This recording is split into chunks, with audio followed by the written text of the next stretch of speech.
Joining me live, Clare O'Neil, Home Affairs and Cybersecurity Minister. Thanks for your time, and of course, welcome back to Friday, your former weekly spot here on Newsday. Interesting speech. You did talk about money, needing to spend more money in this area, which is always an interesting statement given budget constraints. Is that new money going to come within the department, like reprioritising, or are you talking about more money, new money being spent? Well, we've got a bit of work to do before we get to that conversation, Tom. What your Catherine said there is absolutely true. We've got a cyber threat facing our country, which is huge and relentless, and it is going to grow over time, not diminish. So we need to do some very urgent things quickly, which the Albanese government has already begun to undertake. But we've got a much bigger task here to really shift how Australian citizens and businesses engage with the internet, and that is going to take some time. What I do want Australians to understand is that we have got cyber issues everywhere, and we've got to come at this conversation with a bit of humility. The private sector's got lots of issues, and I've been pretty critical of companies that are not properly protecting the private data of Australians. But government too has got some problems here, and I see that's an area where we are going to have to find additional spending to make sure that we're not a vulnerability for the Australian people.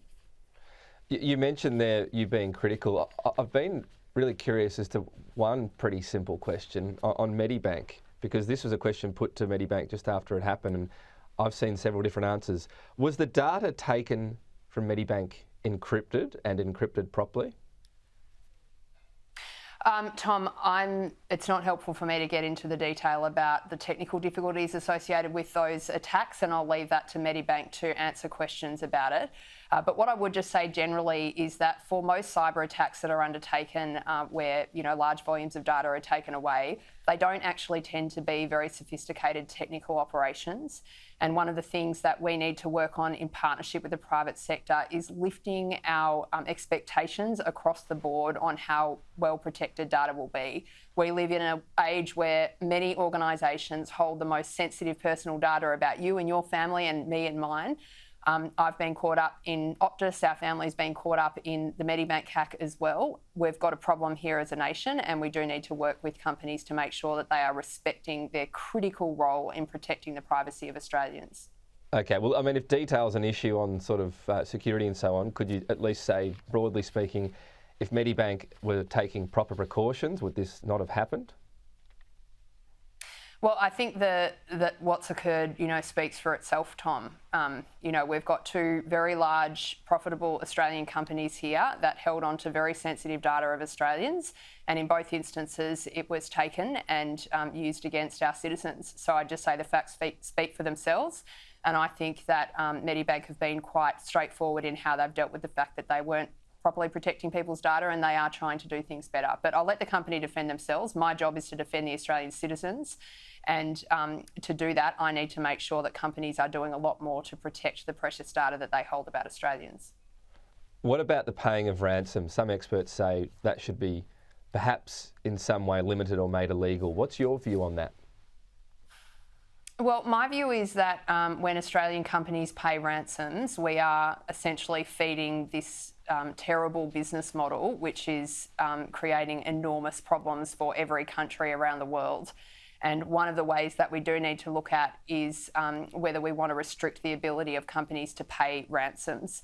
I don't want Australia to be a soft target. And if we have a system where the default is that you pay the ransom and think you're getting yourself out of trouble, then we've got a real problem as a country. There is a national interest question here, and we've got to make sure that companies are making good decisions for the whole nation. So you're looking at possibly making it illegal for companies to pay ransoms? So, Tom, the approach that we've taken is to undertake some quick wins, so things like making sure that we're hacking back at the hackers through this partnership between the Australian Federal Police and the Australian Signals Directorate. We've introduced Privacy Act changes to make sure there's proper penalties on companies that don't do the right thing. There's been a raft of other measures that have already been undertaken. The big picture policy questions, such as how we should deal nationally with ransomware payments, will be dealt with through the new cyber strategy, which I announced at the Press Club yesterday.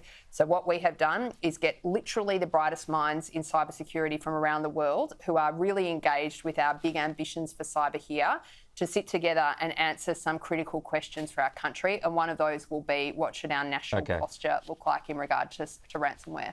And is there any mechanism now for knowing how many ransoms are being paid? Do companies tell you as Minister? Do you have a number on it? How do we even know that information? Yeah, so we don't have that information, Tom, and I think that's pretty concerning, and it's one of a number of areas where I would just say that, you know, in 2019 when Scott Morrison was elected, one of his first decisions was to get rid of the Cybersecurity Minister, and that was a terrible decision for the national security of this country. There are a bunch of basic questions that we can't answer at the moment because we have not kept pace with the policy changes needed to deal with a problem of this size and significance. We today don't have a mechanism to determine how much is being paid in ransoms across the economy, and I do think that's an issue. Have you?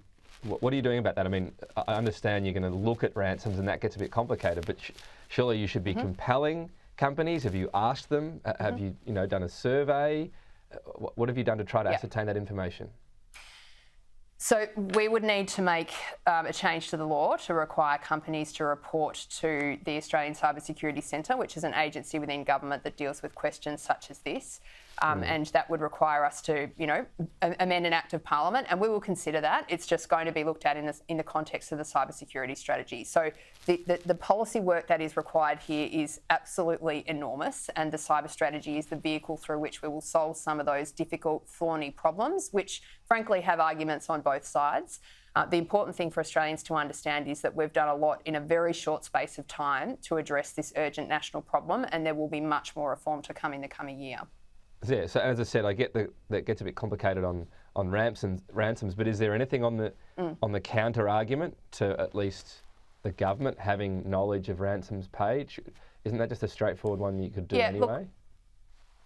Yeah, I think that's something that is being debated around the globe, Tom. And the arguments here are around people perceiving cybersecurity incidents to be a private commercial matter between companies and a criminal operation, basically. I don't see cybersecurity that way. We've got a huge national vulnerability here, which is created by the mindset that this is a personal problem between companies and a criminal actor. It's not, and the payment of ransomware, is in a sense facilitating criminal conduct. So I think that the type of ideas that you're talking about there are very attractive to me, but we need to consult properly with business, and the government's not going to do anything until we hear the full arguments of the people who will be affected. Very briefly, 100 is the team you're setting up of hacking back. How does that compare? How many Russians are involved potentially in hacking us, though?